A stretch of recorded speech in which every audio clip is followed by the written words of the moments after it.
Hello, it's Monica from Crafting with Quilling Lady, and I hope you have absolutely amazing day. In today's video, I'm going to show you how to create a personalized wedding card with a matching box. If you like it, I really hope you'll feel inspired and create something beautiful for someone who's going to get married. For my project, I'm going to use Happily Ever After stamp set from Crafter's Companion. And I absolutely love this bride and groom here. And later on, I'm going to show you how to color them in. So first, I've got my stamping cushion and I'm going to use 300 GSM white multi-purpose card. And this is the best one when it comes to stamping images. I'm also going to use black waterproof ink from Spectrum Noir to stamp those images because later on I'm going to use my zig markers to color them in. And whenever you want to achieve very beautiful coloring look, I do encourage you to match your ink with the color medium of your choice. So in this case, I need waterproof ink because I'm going to use water-based markers.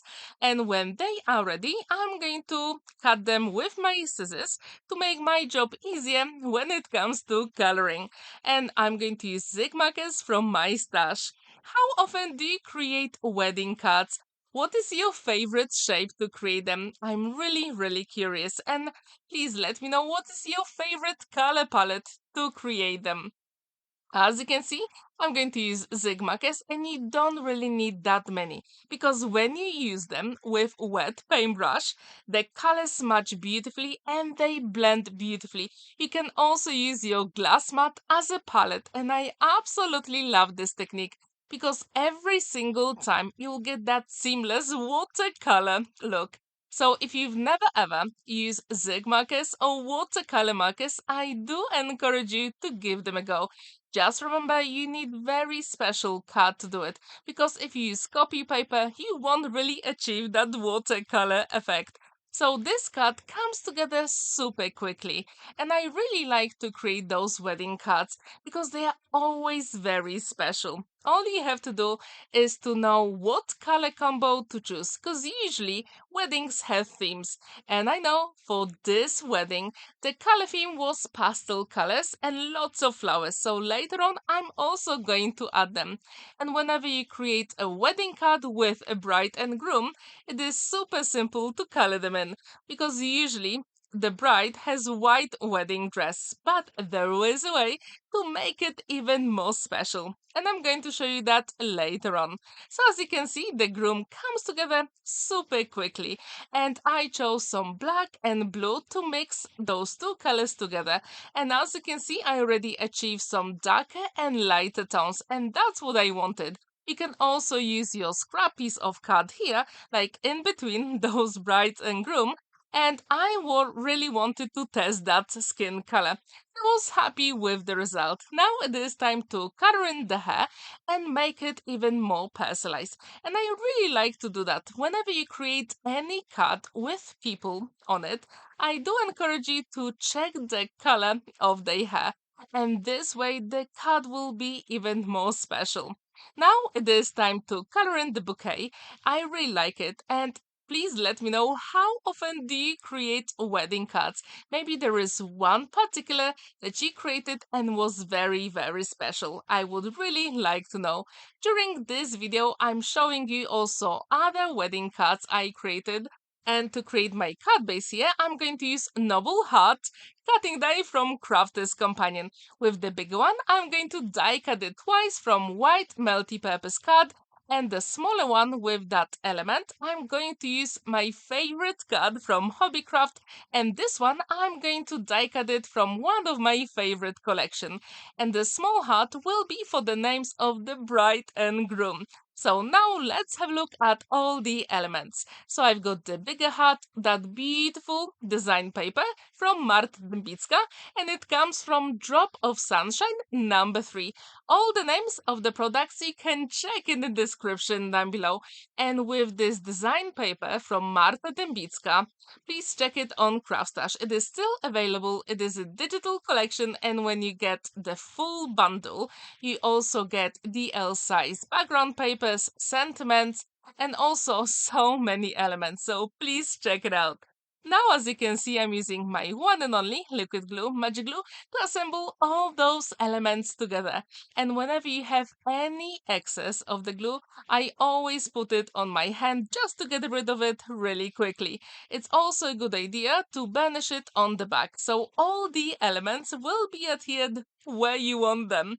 So this card comes together super quickly, but it's also going to have some dimension, so I need to create a matching box. Now this is the back of the card and I'm going to create a top flap using my scoring board from Crafter's Companion. If you do have your favorite scoring board, I would really like to know which one is it. I find this one very useful, especially when it comes to creating top flaps on my cards, but also boxes, which I'm going to show you here later on.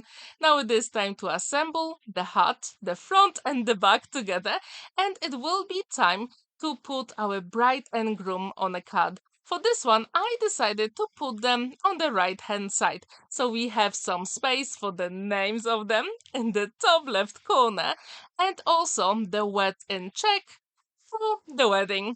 To add a little bit interest to the sentiment, I'm using my punch here because I don't really have the cutting dice in that size, so I thought the punch will do the work. Now it is time to add even more interest, and I'm going to use my Kitsch Flamingo Distress Oxide ink and my ink blending tool. So this way those hearts will match the design paper I use in the background. I really wonder if you use the same technique for your cards making. And later on, I'm also going to use the same ink to add more interest to the box. But first, let's create that card, right? Now it is time to start assembling the elements together. And what's really good about them, please use liquid glue because you do have time to maneuver the elements if you make a mistake.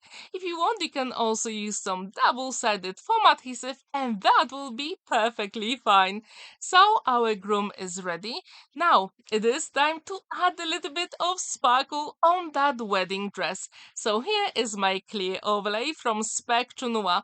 And trust me, when it dries, it catches the light beautifully and it looks like it's sprinkled with white glitter. I really like it, and I think it is one of my favorite elements when it comes to adding sparkle to my cards. Now we can beautifully adhere her on a card, and when this sparkle is dry, trust me, it catches the light absolutely amazingly. So when she's ready, we can adhere all the other elements. And as I told you, the theme of this wedding is pastel colors and flowers. So here they are. These are foam flowers I created a couple of months ago. And just to make sure they adhered very quickly, I'm going to use my hot glue gun. But to make sure those flowers match the design paper, I'm going to use leaves from that drop of sunshine number 3 here, and I'm going to shape them with my fingers. Super quick and simple. And this way, those flowers will be even more special.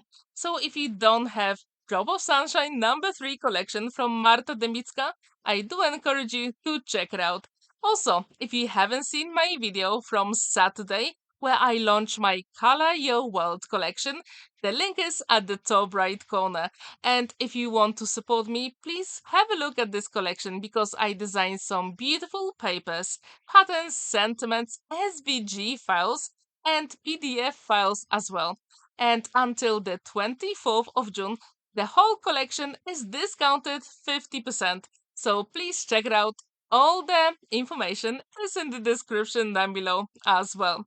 So now it is time to put that sentiment on a card, and I decided to use a little bit of liquid glue and double-sided foam adhesive because this way it is going to stand even more on the card, and that's what I wanted. You can also use a pokey tool to peel off the backing of the tape, and always put few drops of liquid glue later on because this way that card will last forever.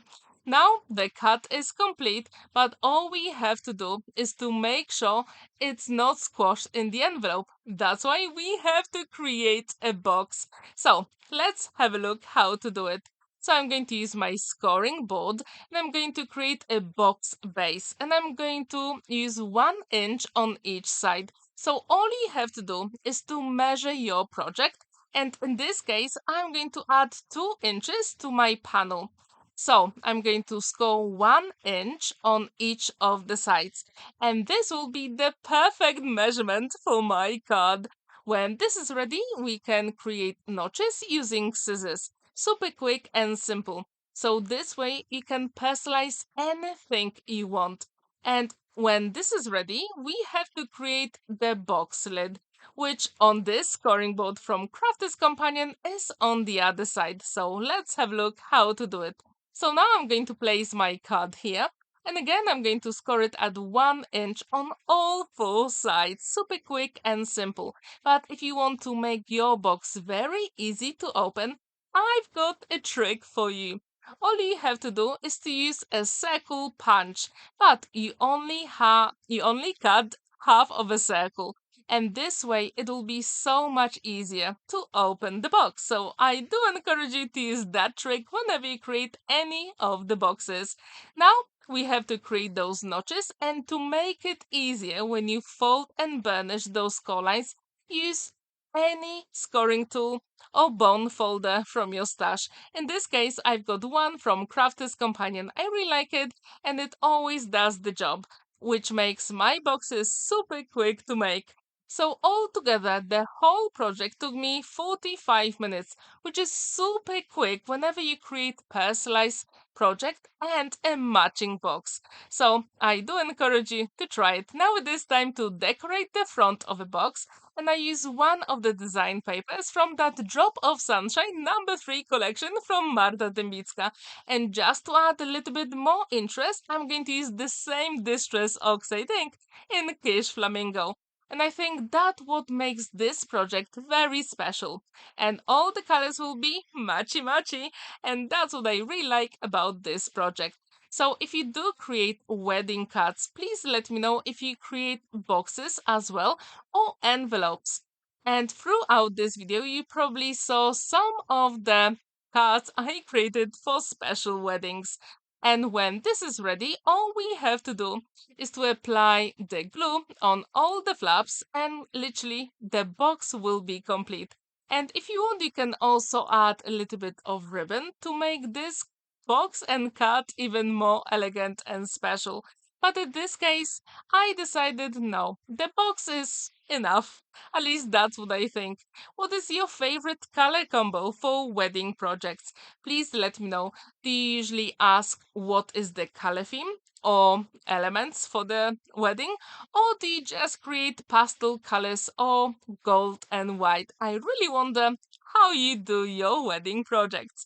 So now it is time to create that box base, and again using my bone folder from Crafter's Companion, I'm burnishing all those colors super quick and simple. If you want, you can also use some craft packs to hold those pieces together, but with my magic glue, which is book binding glue, I don't really have to wait very long. Usually it is about 10 seconds until the glue is set here, and the whole box will be complete. And it's always a good idea to check if your project actually fits inside before you give it to the recipient. So that's what I'm going to do here. So here is my finished card. There is plenty of space to write your message, and it does fit in the box. So what do you think about this quick wedding card and a matching box? Do you like it? I really wonder what you think.